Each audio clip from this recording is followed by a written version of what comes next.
welcome back to Kim Reads as we continue with Wicked. Okay, we're in the next part of In the Vinkus. It's called Uprisings. 1. They're calling you a witch. Do you know that? Said Nanny. Why ever is that? Silliness and stupidity, said Elphaba. When I arrived, I was distanced from my name after my years at the Monterey, where I was called Sister Saint Elphaba. Elphaba seemed like the name of someone long ago. I told them to call me Auntie, though I never felt like anyone's aunt, nor would I know what it felt like. I never had any aunts or uncles. I thought they said they were going to call her Auntie. Said Nanny. I don't think you're much of a witch. Your mother would be scandalized, bless her soul. Your father, too. They were walking in the apple orchard. A cloud of blossoms thickened the air with scent. The witches' bees were having a field day, humming throatily. Killjoy sat wagging his tail in the shadow of Manek's tombstone near the wall. The crows had relay races overhead, scaring away all other birds except eagles. Irgi and Noor, at Nanny's insistence, had been taken into the schoolroom at the village. Kiamiko was blissfully quiet until midday. Nanny was 78. She walked with a cane. She hadn't given up on her little efforts toward beauty, though now they seemed coarsen rather than dignify her. Her powder was on too thick, her lip rouge smeared and off-center, and the flimsy lace shawl was useless in the updraft of the valley. For her part, Nanny thought that Elphaba was looking poorly, as if she were going moldy from the inside out. Pale, a disintegration of sorts. Elphaba didn't seem to care for her beautiful hair at all, keeping it knotted up out of sight underneath that ridiculous hat, and the black gown needed a good washing and airing. They stopped at a lopsided wall and leaned against it. The sisters were gathering flowers a few fields away, and Sarima ballooned along. In her dark morning gown, she resembled a huge, dangerous cocoon broken loose from its mooring. It was good to hear her laugh again, even if falsely. Light had arranged ameliorative effect on everybody, even Elphaba. Nanny had told Elphie about her family. The Eminent Thropp had died at last. In Elphaba's absence and presumed death, the mantle of eminence had fallen on Nessarose. So the younger sister was now ensconced in Colwyn grounds, issuing dogmatic statements about faith and blame. Frex was there with her too, his career of ministry almost at an end. As he gave up on the effort, his mind was returning to balance.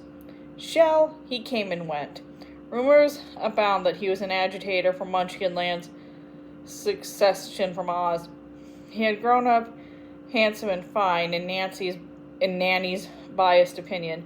Straight of limb, clear of skin, direct of speech, bold of heart. He was now in his early 20s.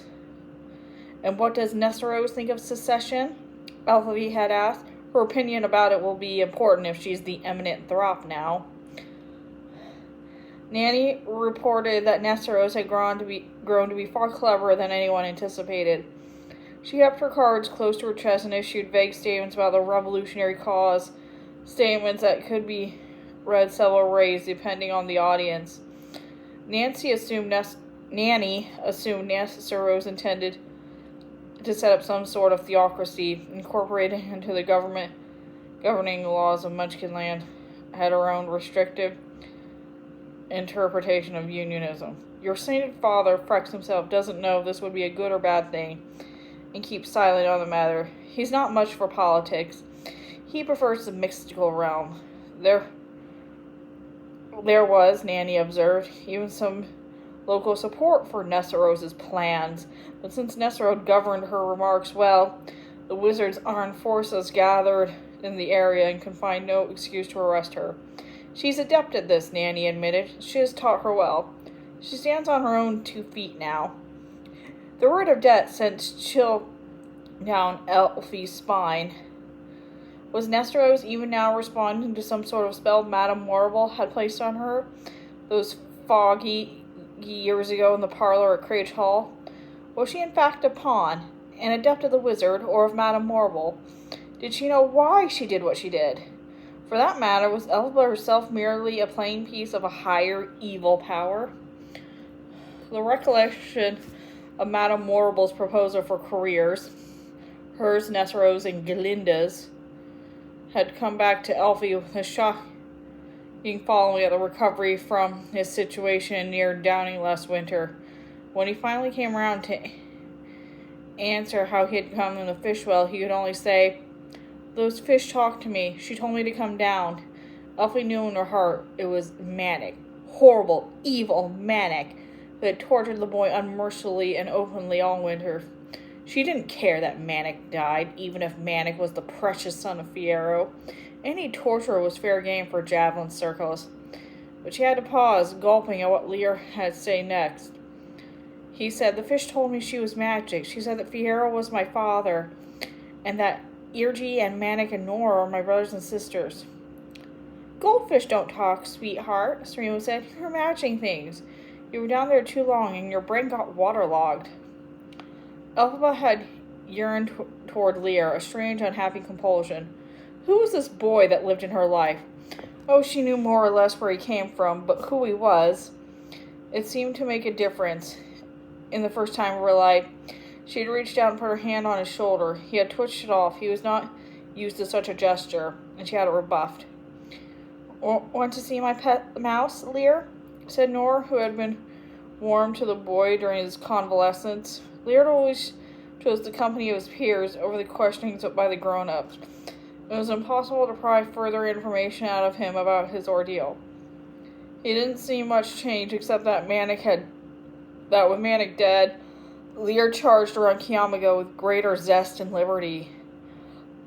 And Serena had looked at Elphaba. Elphaba thought the hour of her libertation was at hand at last. "How silly of the boy. He's delusional," Serena had said at last. The idea of Fiyero being his father.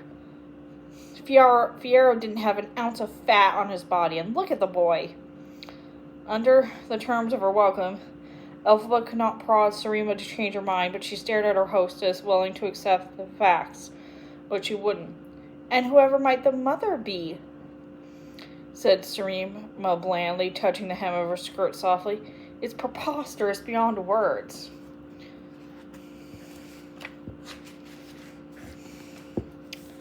For the first time, Elphie wished that Lear had at least an undertone of green in his skin. Serena had swept away a weep in her chapel for her husband, for her second son, and the terms of Elphie's imprisonment as an unwilling traitor, as an exiled mont, as a hapless mother, as a failed insurrectionist, as a wish in disguise, remained unchanged. Though the idea of a goldfish or a carp in the fish well telling such things to Lear, was there any possibility in that? Or had Madame Morrible the ability to change her shape, to live in cold darkness, to slip in and observe what Elphaba was up to? Lear had no imagination to speak of. He couldn't have come up with that by himself, could he? When she went to look in the fish well many times at all hours of the day or night, the old carp, stayed out of sight. "I'm glad to hear Nessarose is on her own 2 feet, said Elphaba at last, coming back to the orchard from her musings. Nanny was gnawing at a piece of sugar candy. "I mean that literally, you know," said Nanny through her spittle. "She doesn't need to be propped up anymore. Not figuratively or literally. She can stand on her own. Stand and sit." "Without the benefit of arms? I don't believe it," said the witch. "You'll have to. Do you remember that pair of shoes that Frex had decorated for her?" Of course Elphaba had remembered. The beautiful shoes, her father's sign of devotion to his second daughter, his desire to accentuate her beauty and draw attention away from her deformity. Well, old Glinda of the Arduennas, remember her? Married to Sir Chuffrey and gone a bit to seed, in my humble opinion. She came to Cullen Grounds a couple of years ago. She and Nessarose had a wild old time. Remembering the college days. She put those very same shoes through some sort of enchantment. Don't ask me. Magic was never my cup of tea. The shoes allowed Nessarose to sit and stand and walk without support. She's never without them. She claims they give her moral virtue too. But then she has buckets of more of that than she needs. You'd be surprised at how many superstitious Munchkinlanders have become these days. Nanny sighed. That's why I was free to look you up, dearie. Those magic shoes made me redundant. Nanny is out of a job. You're too old to work. You sit and enjoy the sun, said Elphaba. You can stay as long as you like. You talk as if this is your house, said Nanny, as if you have the right to issue such invitations. Until I'm allowed to leave? This is my house, said Elfie. I can't help it. Nanny shaded her eyes and looked over the mountains, which, in the midday light, looked at the polished horn. It's too rich to think of you being a witch, after a fashion anyway. Your sister trying out was a resident saint. Who would have thought, back in those money years in the Quadling Badlands? I don't think you're a witch, whatever you say, but one thing I do want to know. Is Lear your son? Elphaba shivered through her heart, deep inside its pocket of a cold, roiled and hot energy. It's not a question I can answer, she said sadly. You need to keep anything from me, dearie. Remember, Nanny was your nursemaid to your mother, too, and a more outgoing, sensual woman I have yet to meet. Convention didn't bind her, not in youth, nor in married life. I don't think I want to hear about this, said Elfie. Then let's talk about Lear. What in blazes can you mean? You can't answer a simple question like that? Either you conceived and bore him, or you didn't. As far as I know in this world, there are no other stories. What I mean, said Elphaba, and the only remark I will ever make is this. When I first went to the Monterey under the kind offices of Mother Yackle, I was in no state to know what is happening to me, and I spent a year in deathly sleep. It's just possible I brought a child to term and delivered it. I was another full year recovered when I first assigned duties, and I worked with the sick and dying and also with abandoned children. I had no more congress with Lear than any other of those several dozen brats. When I left the Monterey to come here, it was under the condition that I would take Lear with me.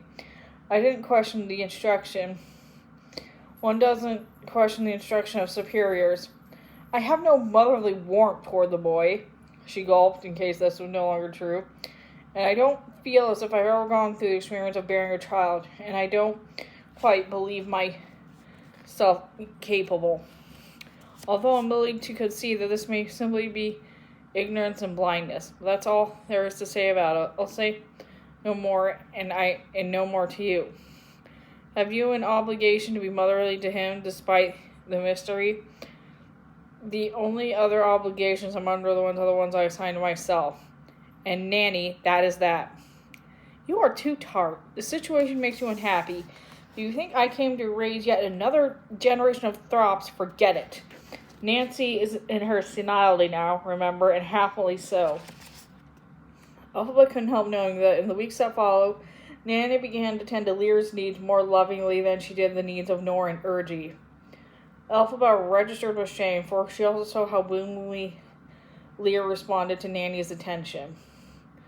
In the telling tales of Shell's daring duo, her racy old heart pitter-pattering almost visibly beneath her breastbone, Nanny revealed details of the wizard's campaign. It made Elphaba furious, for she kept hoping to lose interest in the ways of evil men.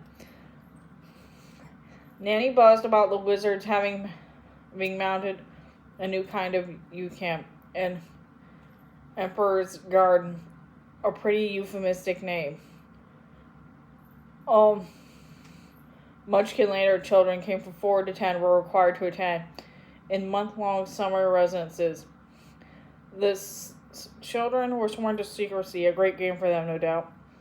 Nanny told a long-winded rule more suited to toothless cronies in a fireside England than to a dinner table with upright and upright Arjiki spinsters, of how Shell, dear stranger brother Shell, disguised himself as a potato man doing deliveries and got in the games. Oh la, many of the camp general's nubile daughter is a dishable.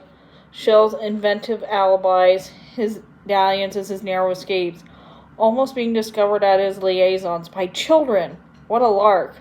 Nanny remained a mouthy old peasant at heart despite her airs. Elphaba thought, she hardly comprehends she's talking about indoctrination, betrayal, forced conscriptions of children into low-level warfare. With Elfie's newfound awareness of Lear hovering at the edges of her life, bowing gently through her old days, she found these tales of indoctrinated children horrifying and repugnant.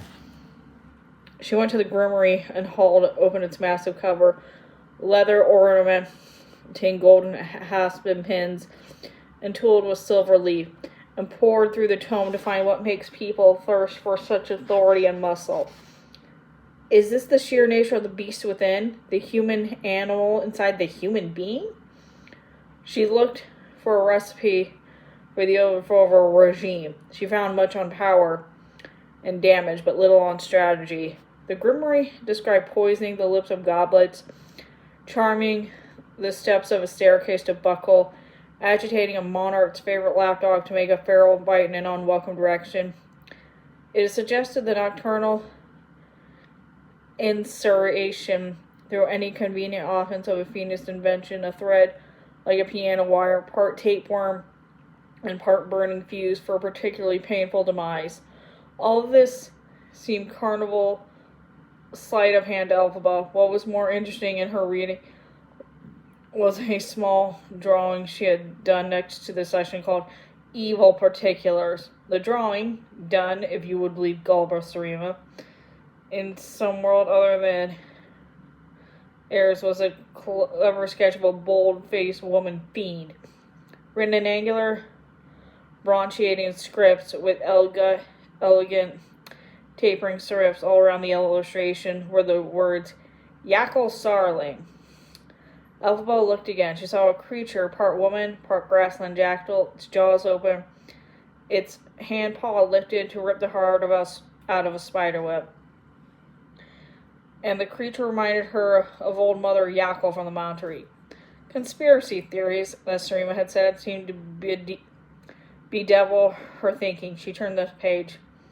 Nothing in the grimoire on how to depose a tyrant. Nothing useful. Armies of holy angels were not answerable to her. Nothing there that described why men and women would turn out to be so horrible. Oh, so wonderful. If that ever happened anymore. That's the end of that chapter. See you later.